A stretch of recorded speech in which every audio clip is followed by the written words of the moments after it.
अस्सलामु अलैकुम वरहमतुल्लाहि वबरकातुह। मोहतरम भाइयों, बुज़ुर्गों, दोस्तों, देखिए यह है मस्जिद क़ुबा का रास्ता। अल्लाह के नबी सल्लल्लाहु अलैहि वसल्लम ने बशारत बयान फरमाई है मस्जिद क़ुबा में नमाज़ पढ़ने की कि जिसने भी मस्जिद क़ुबा में जाकर नमाज़ पढ़ी अल्लाह तबारक व तआला उसको एक मकबूल हज का सवाब अता फ़रमाएंगे।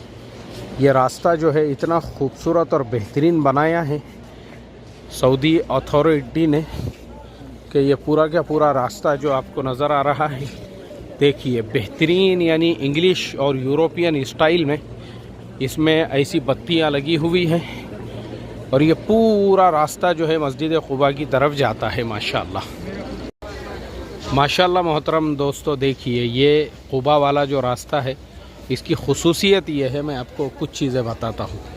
जैसे ये बोर्ड देखिए आप, ये पूरा लकड़ी का बोर्ड है। ऐसे ही यहाँ पे भी ये बोर्ड देखिए आप, ये भी पूरे लकड़ी के बोर्ड है।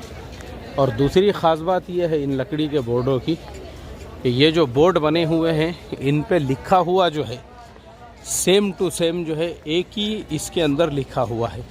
हर बोर्ड के ऊपर अगर आप देखेंगे तो आपको एक जैसा लिखा हुआ मिलेगा। जैसे देखिए अभी ये जो किताबत है, किताबत के अंदर जो फ़ॉन्ट है वो सेम मिलेगा आपको, देखिए सेम टू सेम, और कलर भी एक जैसा ही मिलेगा। कोई उसके अंदर तब्दीली नहीं, कोई उसके अंदर चेंजेस नहीं। माशाअल्लाह ये पूरा जो क़ुबा का रोड है ये तकरीबन 4 किलोमीटर का रोड है। इस 4 किलोमीटर के रोड पे अगर आप देखोगे तो आपको इसी तरह से देखिए माशाअल्लाह इस तरह से ये बोर्ड भी बने हुए हैं। इंतहाई खूबसूरत ये रोड है, खूबसूरत ये रास्ता है और माशाअल्लाह बेहतरीन जो है ये पूरा का पूरा क़ुबा का रास्ता है। माशाअल्लाह।